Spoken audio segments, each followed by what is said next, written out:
My name is Connor Torres, and I'm the game director for Monster Bounties.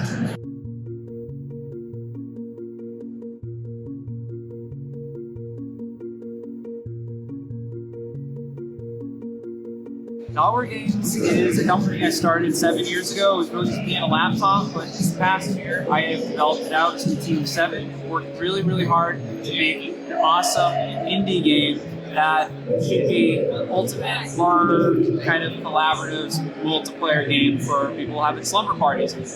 So that you can play the game with friends who normally play video games, or even people who don't normally play video games or are interested in games like Bigfoot, Mothman, China Doll, and Comfy House. That's it. We also just toy split screen. October is our whole network multiplayer. Dude, oh my! I know. Did that split screen or like a couch co-op? It's so funny that you said that. What happened to it? You know? It's funny that you specifically said that, 'cause like my fiance, like when we talk about like cryptids and stuff like that, like Mothman's her go-to. So it's funny that you mentioned that. It's very serendipitous. But like for example, like there's not a lot of games that we can play together, right? It's skill gap, but but like no, for like I love playing games with her though. Like for example, we play Halo. She throws a grenade at the wall and kills herself. That's not very fun. Like we can play Lego games all day, and I love playing games with her.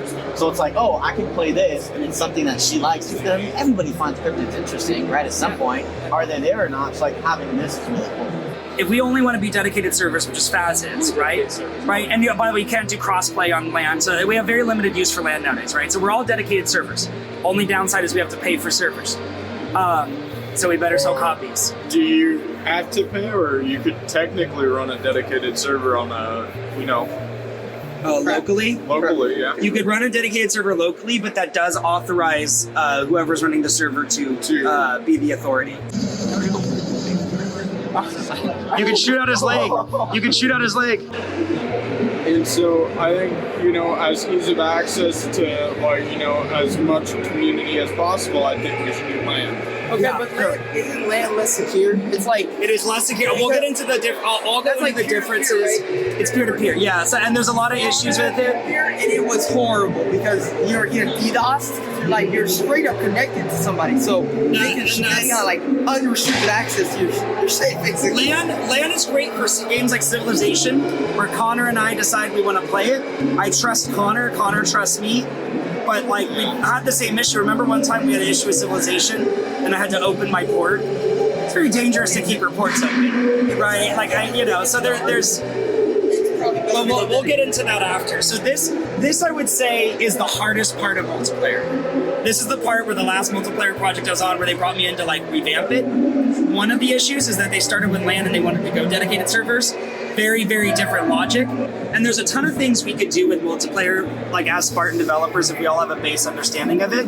We at least enough to think creatively. Like one of the examples I have is for Skinwalker. You know how we want Skinwalker to imitate the player? What we could do with multiplayer, because there's something that's harder to do in single player actually, is because there's all these avenues to cut off the client from everybody. You can cut the client off. You can have a thing in Skinwalker where you cut the client off from replicating, and instead you kind of tie the Skinwalker to what it's doing. So what you're doing is, in other words, you're having the player's movements be limited, so you're moving around in the same way that Connor's moving around. Yeah. But actually, the end result is being controlled by the Skinwalker. So the Skinwalker could then transform. So I could be playing with Connor and I could be moving just like Blake, but I can't audio.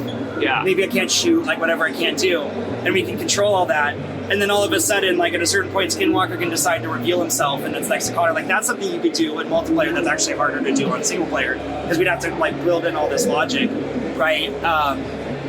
And then another thing you could do with multiplayer, for example, is scares. So you can make it so that Connor sees things that I don't see. So there's also some fun stuff when we have a basic understanding that I think we could really leverage the multiplayer in a way that's really fun with this game too.